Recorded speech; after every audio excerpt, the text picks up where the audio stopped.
a Wikividi Documentaries production. Don't forget to like and subscribe. Enjoy. Angelina Jolie. Angelina Jolie is an American actress, filmmaker, and humanitarian.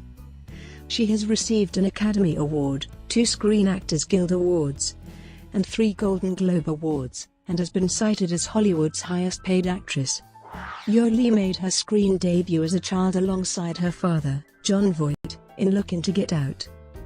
Her film career began in earnest a decade later with the low-budget production Cyborg 2, followed by her first leading role in a major film, Hackers. She starred in the critically acclaimed biographical cable films George Wallace and Gia, and won an Academy Award for Best Supporting Actress for her performance in the drama Girl, Interrupted, Jolie's starring role as the video game heroine Lara Croft in Lara Croft: Tomb Raider established her as a leading Hollywood actress. She continued her successful action star career with Mr. and Mrs. Smith, Wanted, and Salt, and received critical acclaim for her performances in the dramas A Mighty Heart and Changeling, which earned her a nomination for an Academy Award for Best Actress. Her biggest commercial success came with the fantasy picture Maleficent. In the 2010s, Jolie expanded her career into directing, screenwriting, and producing, within the Land of Blood and Honey, Unbroken, By the Sea, and First They Killed My Father. In addition to her film career, Jolie is noted for her humanitarian efforts, for which she has received a Jean Hersholt Humanitarian Award and an honorary Damehood of the Order of St. Michael and St. George, among other honors.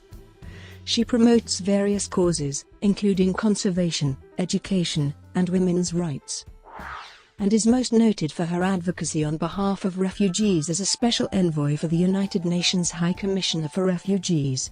As a public figure, Jolie has been cited as one of the most influential and powerful people in the American entertainment industry. For a number of years, she was cited as the world's most beautiful woman by various media outlets, and her personal life is the subject of wide publicity. Divorced from actors Johnny Lee Miller and Billy Bob Thornton, she separated from her third husband, actor Brad Pitt, in September 2016. They have 6 children together, 3 of whom were adopted internationally. Early life and family. Born in Los Angeles, California, Jolie is the daughter of actors Jon Voight and Marshalleen Bertrand. She is the sister of actor James Haven, and the niece of singer-songwriter Chip Taylor and geologist and volcanologist Barry Voight. Her godparents are actors Jacqueline Bisset and Maximilian Schell. On her father's side, Jolie is of German and Slovak descent, and on her mother's side, she is of primarily French-Canadian, Dutch, and German ancestry. Like her mother, Jolie has stated that she is part Iroquois, although her only known indigenous ancestors were 17th-century Hurons. After her parents' separation in 1976, Jolie and her brother lived with their mother, who had abandoned her acting ambitions to focus on raising her children. Her mother raised her Catholic, but did not require her to go to church. As a child, she often watched films with her mother, and it was this, rather than her father's successful career, that inspired her interest in acting. Though at age 5 she had a bit part in White's Looking to Get Out. When Jolie was 6 years old, Bertrand and her live-in partner, filmmaker Bill Day, moved the family to Palisades, New York. They returned to Los Angeles 5 years later. Jolie then decided she wanted to act and enrolled at the Lee Strasberg Theatre Institute, where she trained for 2 years and appeared in several stage productions. Jolie first attended Beverly Hills High School, where she felt isolated among the children of some of the area's affluent families, because her mother survived on a more modest income. She was teased by other students, who targeted her for being extremely thin and for wearing glasses and braces. Her early attempts at modeling, at her mother's insistence, proved unsuccessful. She then transferred to Moreno High School, an alternative school, where she became a punk outsider, wearing all black clothing, going out moshing, and experimenting with knife play with her live-in boyfriend. She dropped out of her acting classes and aspired to become a funeral director, taking at-home courses to study embalming. At age 16, after the relationship had ended, Jolie graduated from high school and rented her own apartment, before returning to theatre studies, though in 2004 she referred to this period with the observation, "I am still at heart, and always will be, just a punk kid with tattoos." As a teenager, Yeoh-lee found it difficult to emotionally connect with other people, and as a result she self-harmed, later commenting, "For some reason, the ritual of having cut myself and feeling the pain, maybe feeling alive, feeling some kind of release, it was somehow therapeutic to me." She also struggled with insomnia and an eating disorder, and began experimenting with drugs. By age 20, she had used just about every drug possible, particularly heroin.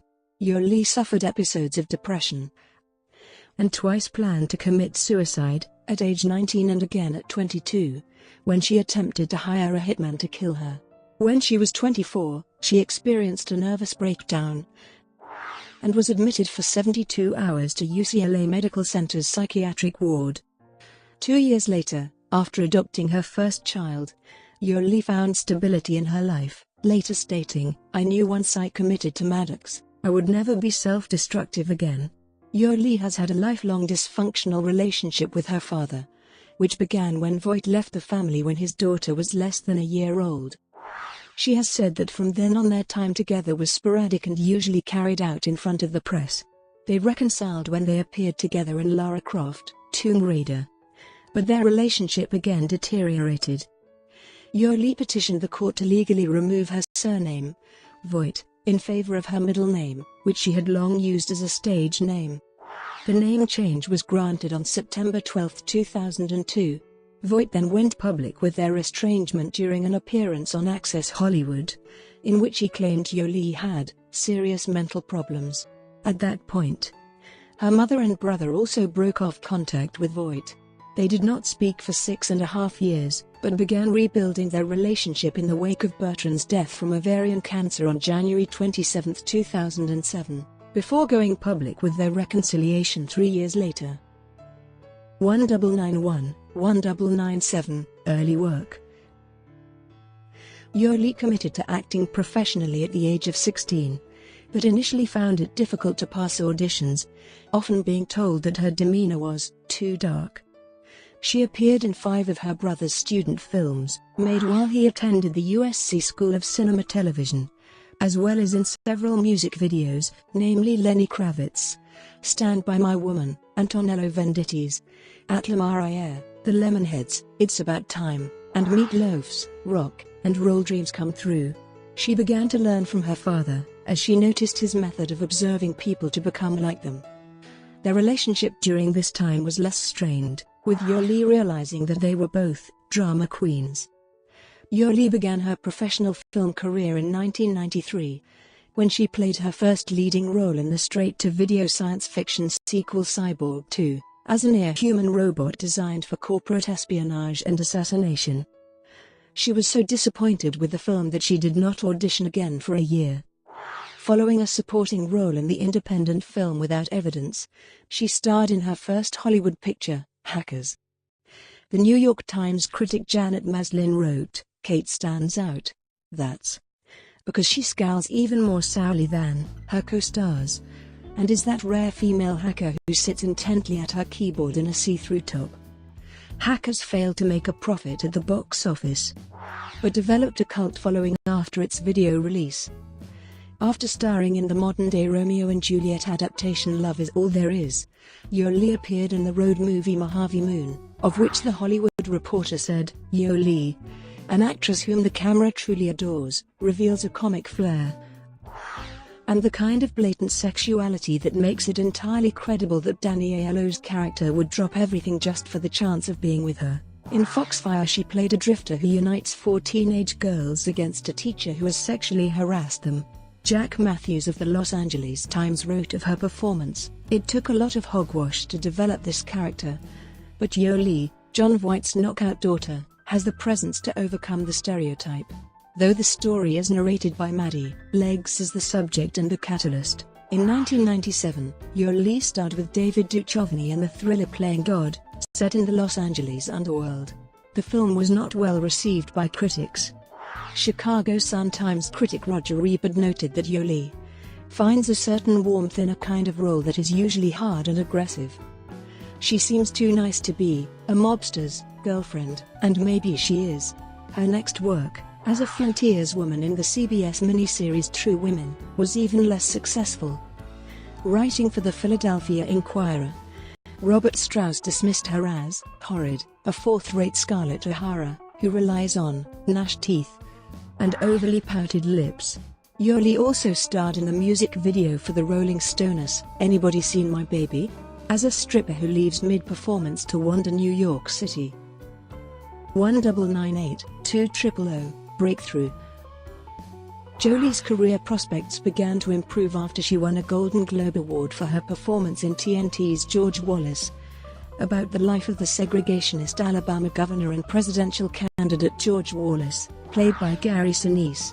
Yoli portrayed Wallace's second wife, Cornelia, a performance Lee Winfrey of the Philadelphia Inquirer considered a highlight of the film. George Wallace was very well received by critics and won, among other awards, the Golden Globe Award for Best Miniseries or Television Film. Yoli also received a nomination for an Emmy Award for her performance. Jolie's first breakthrough came when she portrayed supermodel Gia Karangi in HBO's Gia. The film chronicles the destruction of Karangi's life and career as a result of her addiction to heroin, and her decline and death from AIDS in the mid-1980s. Vanessa Vance of Real.com retrospectively noted, Yoli gained wide recognition for her role as the titular Gia, and it's easy to see why. Yoli is fierce in her portrayal, filling the part with nerve, charm, and desperation, and her role in this film is quite possibly the most beautiful train wreck ever filmed. For the second consecutive year, Yoli won a Golden Globe Award and was nominated for an Emmy Award. She also won her first Screen Actors Guild Award. In accordance with Lee Strasberg's method acting, Yoli preferred to stay in character in between scenes during many of her early films, and as a result had gained a reputation for being difficult to deal with. While shooting Gia, she told her husband, Johnny Lee Miller, that she would not be able to phone him. I'd tell him, I'm alone. I'm dying. I'm gay. I'm not going to see you for weeks. After Gia rapped, she briefly gave up acting because she felt that she had nothing else to give. She separated from Miller and moved to New York, where she took night classes at New York University to study directing and screenwriting. Encouraged by her Golden Globe Award win for George Wallace and the positive critical reception of Gia, Yoli resumed her career. Following the previously filmed gangster film Hell's Kitchen, Yoli returned to the screen in Playing by Heart, part of an ensemble cast that included Sean Connery, Gillian Anderson, and Ryan Phillippe. The film received predominantly positive reviews, and Yoli was praised in particular. San Francisco Chronicle critic Peter Stack wrote, Yoli, working through an overwritten part, is a sensation as the desperate club crawler learning truths about what she's willing to gamble. She won the Breakthrough Performance Award from the National Board of Review. In 1999, Yoli starred in the comedy drama Pushing Tin, alongside John Cusack, Billy Bob Thornton, and Cate Blanchett. The film met with mixed reception from critics, and Jolie's character, Thornton's seductive wife, was particularly criticized. Writing for The Washington Post, Desson Howe dismissed her as a completely ludicrous writer's creation of a free-spirited woman who weeps over hibiscus plants that die, wears lots of turquoise rings, and gets real lonely when Russell spends entire nights away from home. Yoli then co-starred with Denzel Washington in The Bone Collector, playing a police officer who reluctantly helps Washington's quadriplegic detective track down a serial killer. The film grossed $151.5 million worldwide, but was critically unsuccessful. Terry Lawson of the Detroit Free Press concluded, Yoli, while always delicious to look at, is simply and woefully miscast. Yoli next took the supporting role of a sociopathic mental patient in Girl, Interrupted, an adaptation of Susanna Kayson's memoir of the same name. While Winona Ryder played the main character in what was hoped to be a comeback for her, the film instead marked Jolie's final breakthrough in Hollywood. She won her third Golden Globe Award, her second Screen Actors Guild Award, and an Academy Award for Best Supporting Actress. For Variety, Emmanuel Levy noted, Yoli is excellent as the flamboyant, irresponsible girl who turns out to be far more instrumental than the doctors in Susanna's rehabilitation. In 2000, Yoli appeared in her first summer blockbuster, Gone in 60 Seconds, which became her highest-grossing film to that point, earning $237.2 million internationally. She had a minor role as the mechanic ex-girlfriend of a car thief played by Nicolas Cage. The Washington Post writer Stephen Hunter criticized that all she does in this movie is stand around, cooling down, modeling those fleshy, pulsating muscle tubes that nest so provocatively around her teeth. Yoli later explained that the film had been a welcome relief after her emotionally demanding role in Girl, Interrupted. 2001-2004, mainstream recognition. Although highly regarded for her acting abilities, Yoli had rarely found films that appealed to a wide audience. But Lara Croft, Tomb Raider made her an international superstar, an adaptation of the popular Tomb Raider video games. The film required her to learn an English accent and undergo extensive martial arts training to play the archaeologist-adventurer Lara Croft. Although the film generated mostly negative reviews, Yoli was generally praised for her physical performance. Newsday's John Anderson commented, "Yoli makes the title character a virtual icon of female competence and coolth." The film was an international hit, earning $274.7 million worldwide, and launched her global reputation as a female action star. Yoli next starred opposite Antonio Banderas as his mail-order bride in Original Sin, the first of a string of films that were poorly received by critics and audiences alike. The New York Times critic Elvis Mitchell questioned Jolie's decision to follow her Oscar-winning performance with softcore nonsense. The romantic comedy Life or Something Like It, though equally unsuccessful, marked an unusual choice for Yoli. Salon's Alan Barra considered her ambitious newscaster character a rare attempt at playing a conventional women's role, noting that her performance doesn't get off the ground until a scene where she goes punk and leads a group of striking bus workers in singing Satisfaction. Despite her lack of box office success, Yoli remained in demand as an actress. In 2002, she established herself among Hollywood's highest-paid actresses, earning $15 million per film for the next 5 years. Yoli reprised her role as Lara Croft in Lara Croft, Tomb Raider: The Cradle of Life, which was not as lucrative as the original, earning $156.5 million at the international box office. She also starred in the music video for Cons, Did My Time, which was used to promote the sequel. Her next film was Beyond Borders, in which she portrayed a socialite who joins an aid worker played by Clive Owen. Though unsuccessful with audiences, the film stands as the first of several passion projects Yoli has made to bring attention to humanitarian causes. Beyond Borders was a critical failure. Kenneth Turan of the Los Angeles Times acknowledged Jolie's ability to bring electricity and believability to roles, but wrote that the limbo of a hybrid character, a badly written cardboard person in a fly-infested, blood-and-guts world, completely defeats her. The year 2004 saw the release of 4 films featuring Yoli. She first starred in the thriller Taking Lives as an FBI profiler summoned to help Montreal law enforcement hunt down a serial killer. The film received mixed reviews. The Hollywood Reporter critic Kirk Honeycutt concluded, "Yoli plays a role that definitely feels like something she has already done, but she does add an unmistakable dash of excitement and glamour." Yoli made a brief appearance as a fighter pilot in Sky Captain and The World of Tomorrow, a science fiction adventure shot entirely with actors in front of a blue screen, and voiced her first family film, the DreamWorks animation Shark Tale. Her supporting role as Queen Olympias in Oliver Stone's Alexander, about the life of Alexander the Great, was met with mixed reception, particularly concerning her Slavic accent. Commercially, the film failed in North America, which Stone attributed to disapproval of the depiction of Alexander's bisexuality, but it succeeded internationally, for a total revenue of $167.3 million. Brought to you by Wikividi Documentaries. Would you like to know more?